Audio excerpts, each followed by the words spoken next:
বিশ্বাস হচ্ছে না কিভাবে প্রতিটি মানুষ ওই দিনের অপেক্ষা করে যেটা কেউ দেখে না, অথবা যে মানুষেরা বলে একদিন আমি লাইফে এটা অর্জন করব, একদিন আমি লাইফে অনেক কিছু অর্জন করে ফেলবো। যদি আপনিও এই মানুষদের মতো, তাহলে একটু শুনুন।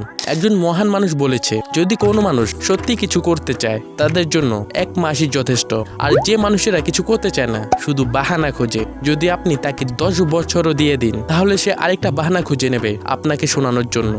বন্ধুরা, আপনারা একটু নিজে ভাবুন, এমন কত জিনিস রয়েছে আপনি ভাবছেন আমি করব, কিন্তু এখন পর্যন্ত আপনি ভাবছেনই। যেটা আপনি করতে চান সেটা আপনি 3-4 বছর ধরে ভাবছেনই। যদি আপনি ওই কাজটাকে ওই সময়ে শুরু করতেন, তাহলে আজ আপনি ওই ডেস্টিনেশনের মধ্যে হতেন যেটা আপনি কল্পনাও করেননি। উদাহরণ হিসেবে আমার কথাটাই বলি, আমি ভেবেছিলাম আমার এই আইডিতে 10 দিনে 10টি ভিডিও আপলোড করব, এবং চিন্তা করার সাথে সাথে আমি এটার উপর অ্যাকশন নিয়েছিলাম। আর আজকের এই ভিডিওটা মিলে আমার 10 দিনের ভিডিও আপলোড করার টার্গেট পূরণ হবে, আলহামদুলিল্লাহ। বিশেষ না হলে তোমরা আমার ইউটিউব চ্যানেল, টিকটক আইডি এবং ফেসবুক পেজে গিয়ে আমার ভিডিওগুলোর ডেট চেক করতে পারো। তো দেখো, আমি যদি এখন শুধু ভাবতেই থাকতাম তাহলে আমার টার্গেটটা পূরণ হতো না। আর যদি এই টার্গেট পূরণ হয়ে যায় তাহলে অনেক ভালো লাগে। যেমন আজকে আমার এই 10 দিনের চ্যালেঞ্জটা পূরণ হলো। Now I am very happy.